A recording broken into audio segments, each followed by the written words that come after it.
তো আজকের জুমার খুতবায় আমরা যে বিষয়টির উপর আলোচনা করব বিষয়টি হচ্ছে তওবার গুরুত্ব, শর্তাবলী এবং ফলাফল। বিষয়টি অত্যন্ত গুরুত্বপূর্ণ, আমাদের প্রত্যেকেরই জীবনের সঙ্গে সম্পর্কিত একটি বিষয়। তওবা গুরুত্বপূর্ণ একটি ইবাদত। আমাদেরকে আল্লাহ সুবহানাহু ওয়া তাআলার নিকট বেশি বেশি তওবা করতে হবে। কেন? আমাদের জীবন হচ্ছে ভুলে ভরা, আর আমাদের ফিতরাত, আমাদের স্বভাব হচ্ছে ভুল করা। আল্লাহ রাসূল সাল্লাল্লাহু আলাইহি ওয়াসাল্লাম বলেছেন, তিরমিজি হাদিস নম্বর 2499, কুল্লু ইবনি আদামা খাত্তাউন খয়রুল খাত্তাইন আত-তাওয়াবুন। প্রত্যেকটা আদম সন্তান গুনাহগার, পাপী, ভুলকারী। কিন্তু এই ভুলকারীর মধ্যে, গুনাহগারের মধ্যে ওই ব্যক্তি সর্বোত্তম, যেই গুনাহগার গুনাহ করার পর আল্লাহ সুবহানাহু ওয়া তাআলার নিকট ক্ষমা চাই, মাপ চাই, এই ব্যক্তি হচ্ছে সর্বোত্তম। তাহলে অত্র হাদিস থেকে আমরা জানতে পারলাম, আমরা আদম সন্তান, আমাদের ভুল হবে, ভুল হওয়াটাই স্বাভাবিক। কিন্তু ভুল হওয়ার পরও আমরা সর্বোত্তম ব্যক্তি হতে পারবো, সর্বোত্তম ভালো মানুষ হওয়ার যেই বিষয়টি আমাদের জন্য করণীয় সেটি হচ্ছে তওবা করা। যদি আমরা তওবা করি তাহলে পরে আল্লাহ রাসূল সাল্লাল্লাহু আলাইহি সাল্লাম বলেছেন সেই ব্যক্তি হচ্ছে সর্বোত্তম ব্যক্তি। সেই জন্য আমাদের জীবনে প্রতিনিয়ত আমাদেরকে বেশি বেশি তওবা করতে হবে, আল্লাহ সুবহানাহু ওয়া তাআলার নিকট ক্ষমা চাইতে হবে। তওবা শব্দের অর্থ হচ্ছে প্রত্যাবর্তন করা, ফিরে যাওয়া। কার দিকে? আল্লাহ সুবহানাহু ওয়া তাআলার দিকে ফিরে যাওয়া। কি থেকে? পাপ থেকে। পাপকে বর্জন করে, গুনাহকে বর্জন করে আল্লাহ সুবহানাহু ওয়া তাআলার নিকট ফিরে যাওয়া, আল্লাহ সুবহানাহু ওয়া তাআলার দিকে প্রত্যাবর্তন করা, নেক আমল করা, ভালো আমল করা, এটা হচ্ছে তওবা। আল্লাহ সুবহানাহু ওয়া তাআলা বলেন সূরা নূর, সূরা নম্বর 24, আয়াত নম্বর 31, ওয়াতুবু ইলাল্লাহ জামিয়া ইয়া আইয়ুহাল মুমিনুন। হে ঈমানদারগণ, তোমরা সকলেই আল্লাহ সুবহানাহু ওয়া তাআলার নিকট তওবা করো। আল্লাহ সুবহানাহু ওয়া তাআলা আমাদেরকে উদ্দেশ্য করে বলছেন, মুমিনদেরকে উদ্দেশ্য করে বলছেন, হে মুমিনগণ, তোমরা সকলেই আল্লাহ সুবহানাহু ওয়া তাআলার নিকট তওবা করো, ক্ষমা চাও, মাপ চাও। যদি তোমরা তওবা করতে পারো তাহলে কি হবে? লাআল্লাকুম তুফলিহুন, যাতে করে তোমরা সফল কাম হতে পারো। আপনি যদি তওবা করেন তাহলে সফল কাম হবেন। আপনার পাপকে আল্লাহ সুবহানাহু ওয়া তাআলা ক্ষমা করে দেবেন, মাপ করে দেবেন, এবং ফলস্বরূপ আপনি জান্নাতে প্রবেশ করবেন। এটা হচ্ছে সফলতা। আল্লাহ সুবহানাহু ওয়া তাআলা বলেন সূরা তাহরিম, সূরা নম্বর 66, আয়াত নম্বর 8, ইয়া আইয়ুহাল্লাযীনা আমানু তুবু ইলাল্লাহ তাওবাতুন নাসুহা। হে ঈমানদারগণ, তোমরা তোমাদের প্রতিপালকের নিকট তওবা করো, মাপ চাও, ক্ষমা চাও, আন্তরিক তওবা, তাওবাতুন নাসুহা, একদম নিষ্কলুষ তওবা, অন্তর থেকে তওবা করবে। যদি তোমরা তওবা করতে পারো তাহলে আল্লাহ সুবহানাহু ওয়া তাআলা তোমাদের অপরাধকে ক্ষমা করে দেবেন, তোমাদের গুনাহকে ক্ষমা করে দেবেন, এবং এমন জান্নাতে প্রবেশ করাবেন যেই জান্নাতের নিম্নদেশ দিয়ে ঝর্ণাধারা প্রবাহিত। তাহলে এই আয়াত থেকে আমরা জানতে পারলাম, যদি আমরা আল্লাহ সুবহানাহু ওয়া তাআলার নিকট তওবা করি এবং সেই তওবাটা যদি আন্তরিক তওবা হয়, নিষ্কলুষ তওবা হয়, একদম অন্তর থেকে যদি তওবা হয়, তাহলে পরে আল্লাহ সুবহানাহু ওয়া তাআলা আমাদের মন্দ কাজগুলোকে দূর করে দেবেন এবং জান্নাতে প্রবেশ করাবেন। অতএব আমাদেরকে বেশি বেশি আল্লাহ সুবহানাহু ওয়া তাআলার নিকট তওবা করতে হবে, আমাদের গুনার কারণে মাপ চাইতে হবে, ক্ষমা চাইতে হবে। তওবার দুটি অবস্থা। নাম্বার 1, প্রথম অবস্থা হচ্ছে যখনই আপনার দ্বারা গুনাহ হয়ে যাবে, আপনি এটা বুঝতে পারলেন আপনার দ্বারা একটা অপরাধ হয়ে গেল, গুনাহ আপনি করে ফেললেন, গুনাহে কাবিরা হয়ে গেল, এটা আপনি বুঝতে পারলেন, আপনার করণীয় হবে সঙ্গে সঙ্গে এই পাপ থেকে আল্লাহ সুবহানাহু ওয়া তাআলার নিকট ক্ষমা চাওয়া, মাপ চাওয়া। আমরা অনেকেই বিলম্ব করি তওবা করতে। অনেকেই ভাবি যে আমরা এখন যুবক রয়েছি, সালাত এখন আদায় করব না, পরে আদায় করব, আমার তওবা এখন করব না, যখন বৃদ্ধ বয়সে পদার্পণ করব তখন আল্লাহ সুবহানাহু ওয়া তাআলার নিকট তওবা করে আমরা ভালো মানুষ হয়ে যাবে। দাড়ি এখন রাখবো না, এখন যুবক আছি, একটু আরাম আয়েসে একটু জীবনটাকে অতিবাহিত করে নিই, বৃদ্ধ যখন হব তখন আমরা তওবা করব। জি না ভাই, আপনি যদি এই রকম চিন্তা করে থাকেন তাহলে আপনি ভুলের মধ্যে আছেন। আপনি জানেন না যে আপনার কখন মৃত্যু হবে, আপনি জানেন না। অতএব আপনার যখনই ভুল হয়েছে এটা আপনি বুঝতে পারবেন যে আপনার দ্বারা ভুল হয়ে গেছে, আপনি গুনাহ করে ফেলেছেন, সঙ্গে সঙ্গেই আল্লাহ সুবহানাহু ওয়া তাআলার নিকট আপনাকে তওবা করতে হবে, আপনার ভুলের জন্য ক্ষমা চাইতে হবে। সহিহ মুসলিম হাদিস নম্বর 6897। জনৈক ব্যক্তি, জনৈক সাহাবী আল্লাহ রসুল সাল্লাল্লাহু আলাইহি সাল্লামকে এসে বলছেন, হে আল্লাহ রসুল, আমি একটা মদিরার উপকণ্ঠে একটি বাগানের মধ্যে একটা মেয়েকে পেয়ে যাই। এই মেয়েটাকে যখন বাগানের মধ্যে পেয়ে যাওয়ার ফলে সহবাস ব্যতীত তার সঙ্গে সমস্ত কর্ম আমি করে ফেলেছি। অতএব হে আল্লাহ রসুল, আমি আপনার নিকট এসেছি, আপনি এই পাপের জন্য যেই শাস্তি পবিত্র কোরআনে বর্ণিত হয়েছে আপনি সেই শাস্তি আমাকে দিতে পারেন, আপনি আমাকে শাস্তি দেন। দেখছেন সাহাবীদের ঈমান দেখেন। আজকে দেখেন আমাদের সমাজে পাপ করে হাতে নাতে ধরা পড়ে, তারপরেও স্বীকার করতে চায় না। আর এই সাহাবী পাপ করেছে, পাপ করার পর আল্লাহ রসুল সাল্লাল্লাহু আলাইহি সাল্লামকে এসে বলছেন, হে আল্লাহ রসুল, আমি পাপ করেছি, আমাকে ক্ষমা করে দেওয়ার একটা ব্যবস্থা করে দেন, আমাকে শাস্তি দেন। তখন আল্লাহ রসুল সাল্লাল্লাহু আলাইহি সাল্লাম কিছু বললেন না, এবং ইমাম উমর ইবনুল খাত্তাব রাদিয়াল্লাহু আনহু ওই জায়গায় ছিলেন। তিনি বলছেন যে আল্লাহ সুবহানাহু ওয়া তাআলা এই ব্যক্তির পাপকে গোপন করেছিল, কিন্তু এই ব্যক্তি তার পাপটাকে প্রকাশ করে দিল। মানে উমর ইবনুল খাত্তাব রাদিয়াল্লাহু আনহু এটাই বোঝাতে চাইলেন যে সে যদি গোপনে ক্ষমা চেয়ে নিত, আল্লাহ সুবহানাহু ওয়া তাআলার কাছে মাপ চেয়ে নিত, তাহলে তার জন্য অত্যন্ত ভালো হতো, একে লজ্জিত হতো না। যখন আল্লাহ রসুল সাল্লাল্লাহু আলাইহি সাল্লাম ওই সাহাবীটাকে কিছু বললেন না, চলে গেল, তখন আল্লাহ রসুল সাল্লাল্লাহু আলাইহি সাল্লাম সাহাবীদের মধ্য থেকে একজন সাহাবীকে বললেন, তাকে ডেকে নিয়ে আসো। তাকে ডেকে নিয়ে আসা হলো। ডেকে নিয়ে আসার পর আল্লাহ রসুল সাল্লাল্লাহু আলাইহি সাল্লাম একটি আয়াত তেলাওয়াত করলেন, সূরা হুদ সূরা নম্বর 11 আয়াত নম্বর 114। তুমি সালাত কায়েম করো দিনের দুই প্রান্তে, এবং রাত্রি কিছুটা অতিবাহিত হওয়ার পর নিশ্চয় নেক কাজ মন্দ কাজকে দূর করে দেয়। এটা তাদের জন্য উপদেশ যারা উপদেশ গ্রহণ করে। এই আয়াত তেলাওয়াত করলো। তারপরে একজন সাহাবী বলছেন, হে আল্লাহ রসুল, এই যে বিধান, এই বিধানটা কি তার জন্য না সকলের জন্য? তখন আল্লাহ রসুল সাল্লাল্লাহু আলাইহি সাল্লাম বললেন, এটা আমার উম্মতের সকলের জন্যই। যদি সে পাপ করে, পাপ করার পর আল্লাহ সুবহানাহু ওয়া তাআলার নিকট অনুতপ্ত হয়, 2 রাকাত সালাত আদায় করে, এই সালাত তার পাপকে ক্ষমা করে দেবে। অতএব তওবার প্রথম অবস্থা হচ্ছে আপনার যখনই পাপ হয়ে গেছে আপনি বুঝতে পারলেন, সঙ্গে সঙ্গে আল্লাহ সুবহানাহু ওয়া তাআলার নিকট ক্ষমা চাওয়া। 2 তওবার দ্বিতীয় অবস্থা, আপনার দ্বারা পাপ হয়নি, আপনি বুঝতে পারছেন না, আপনার দ্বারা তেমন গুনাহে কাবিরা হয় না, আপনি বুঝতে পারছেন না, তারপরেও মানুষ হিসাবে আপনার ভুল ত্রুটি রয়েছে, আপনি আদম সন্তান, আপনার ভুল ত্রুটি রয়েছে, তারপরেও আপনি আল্লাহ সুবহানাহু ওয়া তাআলার নিকট ক্ষমা চাইবেন, তওবা করবেন। আচ্ছা বলেন তো, আমাদের সমাজে আমরা গীবত নামক একটা পাপ, এটাকে কিন্তু পাপ মনে করি না। আপনার দ্বারা গুনাহে কাবিরা, হয়তো বড় বড় কোনো গুনাহ করছেন না, কিন্তু গীবত যে একটা গুনাহে কাবিরা, এটা কিন্তু আমরা মনে করি না। এরকম অনেক গুনাহ রয়েছে যেগুলো গুনাহ, গীবত, চুগলখোর, মানুষের সঙ্গে দ্বন্দ্ব লাগানোর জন্য, একে অপরের সঙ্গে দ্বন্দ্ব বাঁধিয়ে দেওয়ার জন্য এমন কথাবার্তা বলি যেইগুলোকে কিন্তু আমরা অপরাধ মনে করি না, অথচ এগুলো গুনাহে কাবিরা। আমরা মানুষ হিসাবে এই ভুলগুলো তো হয়ে যায়, গীবতগুলো হয়ে যায়। সেই জন্য আমাদেরকে, আমরা বুঝতে না পারলেও আমাদেরকে বেশি বেশি করে আল্লাহ সুবহানাহু ওয়া তাআলার নিকট তওবা করতে হবে। কেন? আল্লাহ রসুল সাল্লাল্লাহু আলাইহি সাল্লাম আমাদেরকে এটা শিক্ষা দিয়ে গেছেন। আল্লাহ রসুলের কোনো গুনাহ ছিল না, কোনো পাপ ছিল না, তারপরেও আল্লাহ রসুল সাল্লাল্লাহু আলাইহি সাল্লাম আল্লাহ সুবহানাহু ওয়া তাআলার নিকট প্রতিদিন ক্ষমা চাইতেন।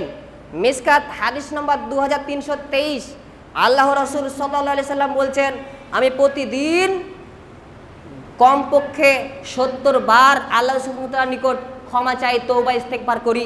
মিসকাতুল মাসাবি হাদিস নম্বর 2325 আল্লাহ রসুল সাল্লাল্লাহু আলাইহি সাল্লাম বলছেন, আমি প্রতিদিন 100 বার করে আল্লাহ সুবহানাহু ওয়া তাআলার নিকট তওবা করি, ক্ষমা চাই, ইস্তেগফার করি। অথচ আল্লাহ রসুলের কোনো গুনাহ ছিল না। সহিহ বুখারী হাদিস নম্বর 4837 আল্লাহ রসুল সাল্লাল্লাহু আলাইহি সাল্লাম রাত্রিবেলায় লম্বা সময় ধরে সালাত আদায় করতেন। এত লম্বা সময় নিয়ে সালাত আদায় করতেন যে আল্লাহ রসুলের পাপ ভুলে যেত। আম্মা জান আয়েশা রাদিয়াল্লাহু আনহা তিনি বলছেন, হে আল্লাহ রসুল, আপনার তো আল্লাহ সুবহানাহু ওয়া তাআলা আগের গুনাহ পরের গুনাহ সমস্ত গুনাহ মাফ করে দিয়েছেন, তারপরে আপনি এত পরিশ্রম কেন করেন, এত পরিশ্রম করে এত ইবাদত কেন করেন? তখন আল্লাহ রসুল সাল্লাল্লাহু আলাইহি সাল্লাম আম্মা জান আয়েশাকে বলছেন, হে আয়েশা, আমি কি আল্লাহ সুবহানাহু ওয়া তাআলার কৃতজ্ঞ বান্দা হব না? আমি আল্লাহ সুবহানাহু ওয়া তাআলার শুকরিয়া আদায়ের জন্য আমি বেশি বেশি আল্লাহ সুবহানাহু ওয়া তাআলার ইবাদত করি। অতএব আল্লাহ রসুল মুসলিম উম্মাহকে শিক্ষা দেওয়ার জন্য বলে গেছেন যে বেশি বেশি তওবা করার জন্য। আল্লাহ রসুলের ভুল নেই, তারপরেও তওবা করেছেন, তারপরে ইস্তেগফার করেছেন। অতএব তওবার দুটো স্তর বললাম, এক, যখনই আপনার দ্বারা গুনাহ হয়ে যাবে সঙ্গে সঙ্গে ক্ষমা চাইবেন। দুই, আপনি বুঝতে পারছেন না যে আপনার দ্বারা গুনাহ হয়ে গেছে বা হয়েছে, এটা বুঝতে পারছেন না, তারপরেও মানুষ হিসাবে ফিতরাতগত কিছু ভুল হয়েছে, সেই জন্য আপনি আল্লাহ সুবহানাহু ওয়া তাআলার নিকট ক্ষমা চাইবেন, মাপ চাইবেন। আসুন এবার আমরা তওবার কিছু শর্ত রয়েছে। আপনি তওবা করলেই কিন্তু তওবা কবুল হবে না। এই তওবা কবুলের কিছু শর্ত রয়েছে। মানুষের গুনাহ সাধারণত দুই ভাগে বিভক্ত। এক, আল্লাহর হক সম্পর্কিত গুনাহ। দুই, বান্দাহর হক সম্পর্কিত গুনাহ। যদি আল্লাহ সুবহানাহু ওয়া তাআলার হক সম্পর্কিত গুনাহ হয় তাহলে তওবার শর্ত হচ্ছে তিনটি, অনেক সালাফ বলেছেন চারটি। আর যদি বান্দাহর হক সম্পর্কিত গুনাহ হয় তাহলে পরে তওবার শর্ত হচ্ছে চারটি, অনেক সালাফ বলেছেন পাঁচটি। আপনাকে আমি এই চারটি এবং পাঁচটি আমি তওবার শর্তগুলো বলবো। নাম্বার ওয়ান, তওবার প্রথম শর্ত হচ্ছে গুনাহকে বর্জন করা। আপনি যেই অপরাধ থেকে তওবা করবেন, যেই পাপ থেকে তওবা করবেন, সেই পাপটাকে স্টপ করে দিতে হবে, বন্ধ করে দিতে হবে। আপনি তওবা করছেন আর পাপকে বর্জন করছেন না, তাহলে পরে এই তওবা নয়, এই তওবাটা আল্লাহ সুবহানাহু ওয়া তাআলা কবুল করবেন না। যেমন আপনাকে উদাহরণ দিই, আপনি সালাত আদায় করছেন না, আপনার 5 ওয়াক্ত সালাত আপনার জন্য ফরজ, একদম অপরিহার্য, কিন্তু আপনি সালাত আদায় করছেন না। জুমার দিন এসে জুমার দিনে আল্লাহ সুবহানাহু ওয়া তাআলার নিকট ক্ষমা চাইছেন, মাপ চাইছেন, তওবা করছেন যে হে আল্লাহ, আমি বাকি দিন তো সালাত আদায় করিনি, আমাকে ক্ষমা করো, মাফ করো। এই তওবা আল্লাহ সুবহানাহু ওয়া তাআলা গ্রহণ করবেন না। আপনি সালাত আদায় করতেন না, আপনি তওবা করছেন, হে আল্লাহ, আমি পূর্বে সালাত আদায় করিনি, আজ থেকে আমি সালাত আদায় করা শুরু করব, সালাতকে বর্জন করব না। এটা হচ্ছে পাপকে বর্জন করা তওবার প্রথম শর্ত। আপনি যেই বিষয় থেকে ক্ষমা চাইবেন সেই পাপটা, সেই অপরাধটাকে স্টপ করে দিতে হবে, মানে আর করা যাবে না। এটা হচ্ছে প্রথম শর্ত। নাম্বার দুই, তওবার দ্বিতীয় শর্ত হচ্ছে অনুতপ্ত হওয়া, আল্লাহ সুবহানাহু ওয়া তাআলার নিকট লজ্জিত হওয়া। যেই পাপ থেকে আপনি তওবা করবেন, লজ্জিত হবেন, একটা দেখবেন মনে মনে একটা আফসোস আসবে, অনুতপ্ত হবে যে আপনি পাপটা করে ফেলেছেন। আপনার অন্তরের মধ্যে সবসময় দংশন করতে থাকবে, আমি এই পাপটা করে ফেললাম, আমার দ্বারা এই অপরাধ হয়ে গেল, আমার দ্বারা এই ভুল হয়ে গেল। এরকম সব সময় আপনার অন্তরের মধ্যে একটা অনুশোচনা আসবে, আর অনুশোচনাটাই হচ্ছে তওবা। আপনাকে লজ্জিত লজ্জিত ভাব লাগবে, অপরাধী অপরাধী ভাব আপনার অন্তরে থাকতে হবে। তওবার এটা হচ্ছে দ্বিতীয় শর্ত। আপনাকে কয়েকটা উদাহরণ দিই, যেগুলো পূর্ববর্তী বানী ইসরায়েলদের মধ্যে বেশ কিছু ঘটনা পাওয়া যায়। যেমন সহিহ বুখারী হাদিস নম্বর 3470, বানী ইসরায়েলের একজন ব্যক্তি 70 জন মানুষ, 99 জন মানুষকে হত্যা করেছে। হত্যা করার পর তার অন্তরের মধ্যে অনুশোচনা বোধ এসেছে যে আমি এতগুলো মানুষকে হত্যা করে ফেলেছি। তার মধ্যে একটা অনুতপ্ত বোধ এসেছে।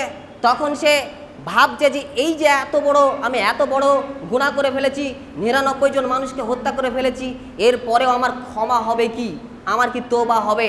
সেজন্য একজন পাদ্রীকে জিজ্ঞেস করেছে যে আমি 99 জন ব্যক্তিকে হত্যা করেছি, আমার কি কোনো ক্ষমা আছে? সেই ব্যক্তি বলেছে, সেই পাদ্রী বলেছে, না, তোমার কোনো তওবা নেই, তোমার কোনো ক্ষমা নেই। তারপরে সেই ব্যক্তিকে, সেই পাদ্রীকে হত্যা করে দেয়। তারপরে সে জিজ্ঞাসা করতে থাকে যে আমি ক্ষমা চাওয়ার জন্য কোথায় যাব, কোথায় গেলে ক্ষমা পাবো? তখন একজন ব্যক্তি বলে যে অমুক গ্রামে একজন ব্যক্তি রয়েছে, তার কাছে যাও, সে বলে দিতে পারবে। সে যাচ্ছে, যাওয়ার পথে তার মৃত্যুর সময় চলে এসেছে। মালাকুল মউত এসে তার জানকে কবজ করে নিয়ে চলে গেছে। তখন 2 জন ফেরেশতা, আযাবের ফেরেশতা আর রহমতের ফেরেশতা এসে ঝামেলা লাগিয়ে দিয়েছে যে রহমতের ফেরেশতা বলছে আমি এর রূহটা নিয়ে যাব, আযাবের ফেরেশতা বলছে না, আমি এই রূহ নিয়ে যাব। কেন? এর 100 জন মানুষকে হত্যা করেছে, এর কোনো ক্ষমা নেই। আর রহমতের ফেরেশতা বলছে না, এ অনুতপ্ত হয়েছে, এ ক্ষমা চাওয়ার উদ্দেশ্যে সে বেরিয়েছে, অতএব আমি এর রূহ নিয়ে যাব। তখন আল্লাহ সুবহানাহু ওয়া তাআলা তাদেরকে নির্দেশ দিলেন যে তোমরা দূরত্ব মাপো, যেই গ্রামের উদ্দেশ্যে সে যেতে চেয়েছে সেই গ্রামের সঙ্গে সেই গ্রামের দূরত্ব মাপবে, এবং যেই গ্রাম থেকে সে এসেছে সেই গ্রামের দূরত্ব মাপবে। দেখবে যেই গ্রামে যাওয়ার জন্য গিয়েছে সেই গ্রামের যদি দূরত্ব কম হয় তাহলে তাকে আল্লাহ সুবহানাহু ওয়া তাআলা ক্ষমা করে দেবেন। দেখা গেল যেই গ্রামে সে তওবার উদ্দেশ্যে যাচ্ছে সেই গ্রামের কিন্তু দূরত্ব কমে গেছে, আল্লাহ সুবহানাহু ওয়া তাআলা এই ব্যক্তিকে কিন্তু ক্ষমা করে দিলেন এবং রহমতের ফেরেশতা তার রূহ নিয়ে চলে গেল। দেখেন, এই 99 জন ব্যক্তিকে হত্যা করেছে, 100 জন ব্যক্তিকে হত্যা করেছে, তারপরে নিজের মধ্যে অনুশোচনা বোধ এসেছে, নিজের মধ্যে একটা লজ্জিত ভাব এসেছে যে আমি অপরাধ করেছি, অতএব এই অপরাধ থেকে ক্ষমা চাইতে হবে, মাপ চাইতে হবে। তওবার দ্বিতীয় নম্বর শর্ত হচ্ছে অনুতপ্ত হওয়া, লজ্জিত বোধ হওয়া। আরও একটি ঘটনা বলি, সহিহ বুখারী হাদিস নম্বর 3481, যে একজন ব্যক্তি অনেক অপরাধ করেছে, পূর্ববর্তী যুগের একজন ব্যক্তি, বানী ইসরায়েলের একজন ব্যক্তি অনেক গুনাহ করেছে, অনেক পাপ করেছে। পাপ করার পর সে ভাবছে আমি যা পাপ করেছি আল্লাহ সুবহানাহু ওয়া তাআলা যদি আমাকে একবার ধরে, আল্লাহ সুবহানাহু ওয়া তাআলা যদি আমাকে একবার পেয়ে যায় তাহলে আমার মতো শাস্তি আর কাউকে দিবে না। সেই জন্য সে তার সন্তানদেরকে নির্দেশ দিল যে হে আমার সন্তানরা, আমি যখন মারা যাব তখন আমার লাশকে আগুনে জ্বালিয়ে দিবে। শুধুমাত্র আগুনে জ্বালিয়ে দিয়ে ক্ষান্ত হবে না, আমার লাশ যখন পুড়ে যাবে, পুড়ে যাওয়ার ফলে তার যে ছাই রয়েছে এই ছাই অর্ধেক জলভাগে ফেলে দিবে আর অর্ধেক স্থলভাগে ফেলে দিবে। তার সন্তানরা তার নির্দেশ অনুযায়ী, তার ওসিয়ত অনুযায়ী সেটাই করলো। সে যখন মারা গেল তাকে আগুনে জ্বালিয়ে দিল এবং তার ছাইকে অর্ধেক ছাই জমিনে ফেলে দিল, অর্ধেক ছাই জলভাগে ফেলে দিল। তখন আল্লাহ সুবহানাহু ওয়া তাআলা জমিনকে তার ছাইগুলোকে একত্রিত করার নির্দেশ দিলেন এবং জলভাগকে তার ছাইগুলোকে একত্রিত করার নির্দেশ দিয়ে সেই ব্যক্তিকে আবার হাজির করলেন। হাজির করার পর বললেন তুমি কি জন্য এটা করতে বলেছো? তখন সেই ব্যক্তি বলছে হে আমার প্রতিপালক, আমি আপনার ভয়ে আমি অনেক গুনাহ করেছি, অনেক অপরাধ করেছি। এই অপরাধ থেকে আপনি যদি এই অপরাধের কারণে আমাকে পাকড়াও করে নেন, আমাকে যদি ধরে ফেলেন, তাহলে পরে আপনি যা শাস্তি আমাকে দিবেন অন্য কাউকে দিবেন না। আপনার ভয়ে আমি তওবা করেছি। আল্লাহ সুবহানাহু ওয়া তাআলা এই বান্দাকে, এই ব্যক্তিকে ক্ষমা করে দিলেন। দেখেন, এই ব্যক্তি অপরাধ করেছে, অপরাধ করার পর তওবা করেছে, তওবা করেছে মানে অনুতপ্ত হয়েছে, লজ্জিত বোধ হয়েছে যে আমি এত বড় অপরাধ করেছি, আল্লাহ আমাকে কঠিন শাস্তি দিবে। তাহলে আপনার তওবার দ্বিতীয় শর্ত হচ্ছে আপনাকে অনুতপ্ত হতে হবে, লজ্জিত হতে হবে, আপনার মনের মধ্যে একটু দুঃখিত হতে হবে। যেমন কোনো জিনিস হারিয়ে গেলে আপনি আফসোস করেন, ঠিক তেমনই আপনার দ্বারা পাপ হয়ে গেছে, আপনি অনুতপ্ত হবেন, লজ্জিত হবেন। নাম্বার 3, ভবিষ্যতে সেই গুনাহ না করার দৃঢ় সংকল্প করতে হবে যে ভবিষ্যতে আর আমি কখনো এই পাপ আর করবো না, এরকম দৃঢ় সংকল্প করতে হবে যাতে করে আপনার দ্বারা ভবিষ্যতে সেই পাপটা না হয়। নাম্বার 4, ইখলাস থাকতে হবে। যারা 4টি কারণ বলেছেন, 4 নম্বরে বলেছেন যে ইখলাস থাকতে হবে, মানে আল্লাহ সুবহানাহু ওয়া তাআলার জন্যই তওবা করতে হবে, মানুষের জন্য নয়। আল্লাহ সুবহানাহু ওয়া তাআলার কারণে পাপ থেকে ফিরে আসতে হবে, মানুষের জন্য নয়, অথবা শরীরের কোনো ক্ষতি থেকে বাঁচার জন্য নয়। যেমন অনেকে নেশাদার দ্রব্য পান করছে, অনেকে মদ খাচ্ছে, গাঁজা খাচ্ছে, হিরোইন খাচ্ছে, নেশাদার দ্রব্য পান করছে, ডাক্তারের কাছে গিয়েছে, ডাক্তার গিয়ে বলছে তোমার শরীরের অবস্থা খুবই খারাপ, তোমার ফুসফুসের অনেক সমস্যা হয়ে গেছে, অতএব এগুলো আর খাওয়া যাবে না। এই ব্যক্তি কী করলো? নিজে বাঁচার জন্য, শরীরকে সুস্থ রাখার জন্য, আল্লাহর ভয়ে নয়, এই ব্যক্তি সেটা বর্জন করলো, এমনটা নয়। একবারে আল্লাহ সুবহানাহু ওয়া তাআলাকে সন্তুষ্ট করার জন্য আপনাকে ইখলাসের সাথে তওবা করতে হবে। আর বান্দার সঙ্গে সম্পর্কিত যদি হয় তাহলে বান্দাহর হককে ফিরিয়ে দিতে হবে। ওই যে আপনি আপনার ছেলেকে ঠকিয়েছেন, মেয়েকে ঠকিয়েছেন, জমি দেননি, এই যে পাপ, এই যে অপরাধ, আল্লাহ সুবহানাহু ওয়া তাআলার কাছে কেঁদে কেঁদে ক্ষমা চাইলে ক্ষমা হবে না। আপনি তাকে যাকে ঠকিয়েছেন, আপনার মেয়েকে ভাগ দেননি, আপনি আপনার বোনকে ভাগ দেননি, জমির ভাগ দেননি, আপনার এই বোনকে জমি ফিরিয়ে দিতে হবে। যদি আপনি ফিরিয়ে না দেন এই তওবা হবে না, এটা ক্ষমা আপনার দ্বারা সম্ভব হবে না, আল্লাহ সুবহানাহু ওয়া তাআলা ক্ষমা করবেন না। কেন? এটা বান্দার সঙ্গে সম্পর্কিত একটা পাপ। সেজন্য বান্দার সঙ্গে সম্পর্কিত যদি পাপ হয় তাহলে যার ক্ষতি করেছেন বা যার সঙ্গে সম্পর্কিত তাকে তার ক্ষতিপূরণ দিতে হবে, নচেত কিন্তু ক্ষমা হবে না। তাহলে তওবার শর্ত কয়টা বলেছি? 5টা বলেছি। যদি আল্লাহর সঙ্গে সম্পর্কিত হয় তাহলে 4টি, আর যদি বান্দার সঙ্গে সম্পর্কিত হয় 5টি। আবারও বলে দিচ্ছি, যেহেতু এটা খুব গুরুত্বপূর্ণ বিষয়। 1, আপনি যে পাপ করছেন সেই পাপকে বর্জন করতে হবে। 2, আপনাকে অনুতপ্ত করতে হবে, আপনার অন্তরের মধ্যে অনুতপ্ত আসতে হবে, লজ্জিত বোধ থাকতে হবে। 3, আপনাকে দৃঢ় সংকল্প করতে হবে যে ভবিষ্যতে যাতে এই পাপটা আপনার দ্বারা না হয়। নাম্বার 4, ইখলাস রাখতে হবে। নাম্বার 5, বান্দার হক যদি হয় তাহলে সেই হকটাকে ফিরিয়ে দিতে হবে। আসুন এবার আমরা আলোচনা করব তওবার ফলাফল কি। আমরা যদি তওবা করি তাহলে এর ফলটা কি হবে, এর ফজিলত কি। নাম্বার 1, যদি আমরা তওবা করি তাহলে আল্লাহ সুবহানাহু ওয়া তাআলা আমাদের সমস্ত গুনাহ ক্ষমা করে দিবেন, আমাদেরকে মাফ করে দিবেন। এটা হচ্ছে প্রথম আপনার লাভ, আপনার ফজিলত, আপনার ফলাফল। আল্লাহ সুবহানাহু ওয়া তাআলা বলেন সূরা জুমার সূরা নম্বর 39 আয়াত নম্বর 53, আল্লাহ সুবহানাহু ওয়া তাআলা বলছেন, কুল ইয়া ইবাদিহিল্লাযীনা আসরাফু আলা আনফুসিহিম লা তাকনাতু মির রাহমাতিল্লাহ ইন্নাল্লাহা ইয়াগফিরুদ যুনুবা জামিয়া ইন্নাহু হুয়াল গফুরুর রহিম। হে নবী আপনি বলুন, হে আমার বান্দাগণ, যারা নিজেদের নাফসের উপর জুলুম করেছো, অনেক অপরাধ করে ফেলেছো, পাপ করে ফেলেছো, লা তাকনাতু মির রাহমাতিল্লাহ, তুমি তোমার আল্লাহ সুবহানাহু ওয়া তাআলার রহমত থেকে, তোমার প্রতিপালকের রহমত থেকে নিরাশ হয়েও না। ইন্নাল্লাহা ইয়াগফিরুয যুনুবা জামিয়া, আল্লাহ সুবহানাহু ওয়া তাআলা নিশ্চয় তোমাদের সমস্ত গুনাহ ক্ষমা করে দেবেন। কেন? তিনি ক্ষমাশীল, দয়ালু। আপনাকে আল্লাহ সুবহানাহু ওয়া তাআলা নিরাশ হতে নিষেধ করছেন যে আপনি অনেক পাপ করেছেন, অনেক গুনাহ করেছেন, অপরাধ করেছেন, আপনি আল্লাহ সুবহানাহু ওয়া তাআলার নিকট ক্ষমা চান, মাপ চান। আপনি যদি মাপ চাইতে পারেন, আপনি যদি তওবা করতে পারেন, তারপরে আল্লাহ সুবহানাহু ওয়া তাআলা আপনার সমস্ত গুনাহ জামিয়া বলেছেন, সমস্ত গুনাহ ক্ষমা করে দেবেন। এটা হচ্ছে প্রথম লাভ।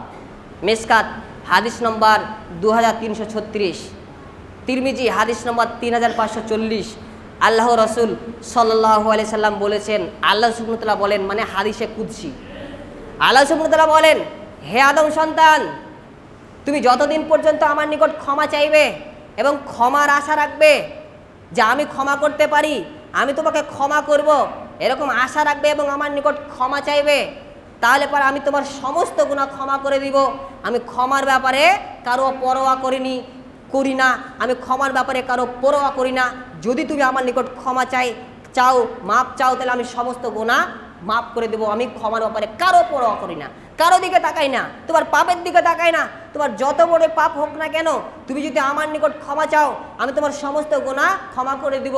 হে আদম সন্তান, তোমার গুনাহ যদি আসমান পর্যন্ত পৌঁছে যায়, তাহলে পরে তারপরেও যদি তুমি আমার নিকট ক্ষমা চাও, তওবা করো, তারপরেও আমি তোমাকে ক্ষমা করে দেব। হে আদম সন্তান, তুমি যদি পৃথিবী সমপরিমাণ গুনাহ নিয়ে আমার নিকট হাজির হও, উপস্থিত হও, এবং সেই গুনার মধ্যে যদি শিরকের গুনাহ না থাকে, তাহলে পরে আমি পৃথিবী সমপরিমাণ ক্ষমা নিয়ে তোমার নিকট উপস্থিত হব, হাজির হব। তাহলে এখানে শর্ত কী হলো? শিরকের গুনাহ আল্লাহ সুবহানাহু ওয়া তাআলা ক্ষমা করবেন না। কখন ক্ষমা করবেন না? আপনি শিরিক করেছেন, শিরিক করে মারা গেছেন, আল্লাহ সুবহানাহু ওয়া তাআলার নিকট ক্ষমা চাননি, তাহলে কিয়ামতের মাঠে ক্ষমা করবেন না। কিন্তু আপনার বেঁচে থাকা অবস্থায় আপনার শিরিক হয়েছে, আপনি বুঝতে পেরেছেন যে আমার দ্বারা শিরিক হয়ে গেছে, আপনার আল্লাহ সুবহানাহু ওয়া তাআলার নিকট তাওবাতুন নাসুহা করেছেন, তওবার যে শর্ত, এগুলোকে মেনে যদি তওবা করতে পারেন, তাহলে শিরকের গুনাহ দুনিয়ার জীবনে আল্লাহ সুবহানাহু ওয়া তাআলা ক্ষমা করে দেবেন। সেই জন্য আমরা যদি তওবা করি, তওবার প্রথম ফলাফল হচ্ছে আমাদের সমস্ত গুনাহ আল্লাহ সুবহানাহু ওয়া তাআলা ক্ষমা করে দেবেন। অতএব আমাদেরকে বেশি বেশি তওবা করতে হবে, নিরাশ হওয়া যাবে না। নাম্বার 2, যদি আমরা তওবা করি, তার ফলাফল, তার ফজিলত, আল্লাহ সুবহানাহু ওয়া তাআলা আমাদের পাপগুলোকে নেকি দ্বারা পরিবর্তন করে দেবেন। সুবহানাল্লাহি ওয়া বিহামদিহি।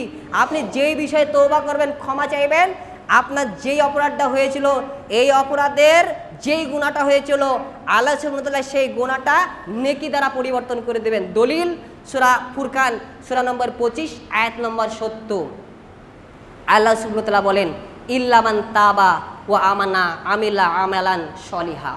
তবে তারা নয় যারা তওবা করে, ঈমান আনে এবং নেক আমল করে। ফাউলাইকা ইউবাদদিলুল্লাহু সাইয়্যাতিহিম হাসানা। আল্লাহ সুবহানাহু ওয়া তাআলা তাদের গুনাহগুলোকে নেকি দ্বারা পরিবর্তন করে দিবেন। আল্লাহ সুবহানাহু ওয়া তাআলা ক্ষমাশীল, দয়ালু। তাহলে পরে আপনি যদি তওবা করতে পারেন, তাহলে আল্লাহ সুবহানাহু ওয়া তাআলা আপনার অপরাধগুলোকে নেকি দ্বারা পরিবর্তন করে দেবেন। নাম্বার 3, আপনার তওবার ফজিলত, ফলাফল, আপনি যদি তওবা করেন তার লাভ, আল্লাহ সুবহানাহু ওয়া তাআলা খুশি হন, আনন্দিত হন। আপনি গুনাহ করবেন, আল্লাহ সুবহানাহু ওয়া তাআলার নিকট মাপ চাইবেন, আর আল্লাহ সুবহানাহু ওয়া তাআলা আনন্দিত হন, মাপ আপনাকে করে দিবেন তো, এবং আনন্দিত হন। আল্লাহ সুবহানাহু ওয়া তাআলা আপনার প্রতি সন্তুষ্ট থাকেন। মিশকাতুল মাসাবি হাদিস নম্বর 2332, সহিহ মুসলিম হাদিস নম্বর 2747।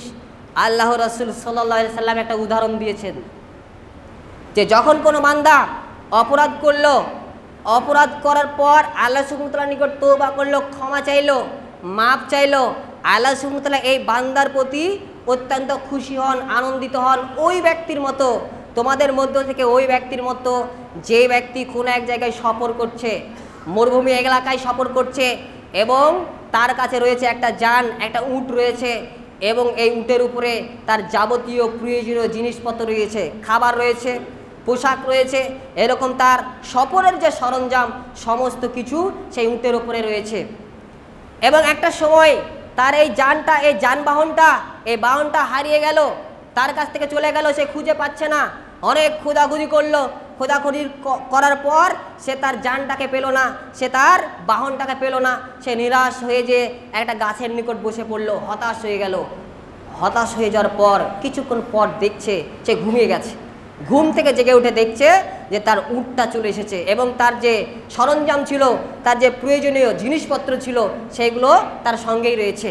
তখন সেই ব্যক্তি, আল্লাহ রাসূল সাল্লাল্লাহু আলাইহি ওয়াসাল্লাম বলছেন যে সেই ব্যক্তি আনন্দিত এত হয়েছে যে আনন্দিত হয়ে বলছে, হে আল্লাহ তুমি আমার, আনন্দিত হওয়ার পরে বলছে, হে আল্লাহ আমি তোমার প্রতিপালক আর তুমি আমার বান্দা। আনন্দিত হওয়ার কারণে সে ভুল বলে দিয়েছে।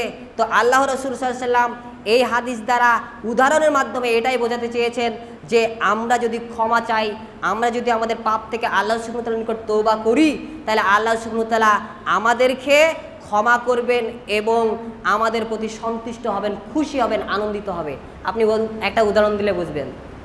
আপনি ধরেন কলকাতা এয়ারপোর্টে, আপনি ধরেন সৌদি আরব যাবেন, সৌদি আরব যাচ্ছেন, যাওয়ার পথে আপনি ট্রেনে করে যাচ্ছেন, এয়ারপোর্টে যাবেন। ট্রেনে করে যেতে যেতে আপনার প্রয়োজনীয় জিনিসপত্র, পাসপোর্ট, আপনার টিকিট সমস্ত কিছু হারিয়ে গেছে। এখন আপনি বলেন সৌদি আরব যেতে পারবেন? এয়ারপোর্টে আপনাকে ঢোকা নিবে? আপনি প্লেনে চড়তে পারবেন? পারবেন না। কিন্তু দেখা যাচ্ছে আপনি হারিয়ে গেছে, আপনি স্টেশনে নেমে নিরাশ হয়ে বসে আছেন। বসে থাকার পর একটা সময় দেখছেন যে সেই জিনিসপত্র আপনার কাছে চলে এসেছে, একজন ব্যক্তি এসে আপনাকে দিয়ে দিচ্ছে। আপনি কত খুশি হবেন, কত আনন্দিত হবেন, আনন্দিতর শেষ থাকবে না। ঠিক তেমনই আপনি যদি আল্লাহ সুবহানাহু ওয়া তাআলার নিকট আপনার পাপ থেকে ক্ষমা চান, মাপ চান, তাহলে ঠিক একইভাবে আল্লাহ সুবহানাহু ওয়া তাআলা আপনার প্রতি খুশি হন, আনন্দিত হয় এবং আপনাকে ক্ষমা করে দেন। অতএব আমাদেরকে আমাদের পাপের কারণে বেশি বেশি করে আল্লাহ সুবহানাহু ওয়া তাআলার নিকট তওবা করতে হবে, ক্ষমা চাইতে হবে, মাপ চাইতে হবে। মহান সত্তা আল্লাহ সুবহানাহু ওয়া তাআলার নিকট এ দোয়া, এ প্রার্থনা, হে আল্লাহ আমরা আদম সন্তান, আমরা গুনাহগার, আমাদের দ্বারা গুনাহ হয়ে যায়, পাপ হয়ে যায়। অতএব তুমি আমাদের পাপগুলোকে ক্ষমা করো এবং আমরা যাতে আমাদের পাপ থেকে ক্ষমা চাইতে পারি সেরকম মানসিকতা তুমি তৈরি করে দাও। সকলে বলুন আল্লাহুম্মা আমিন।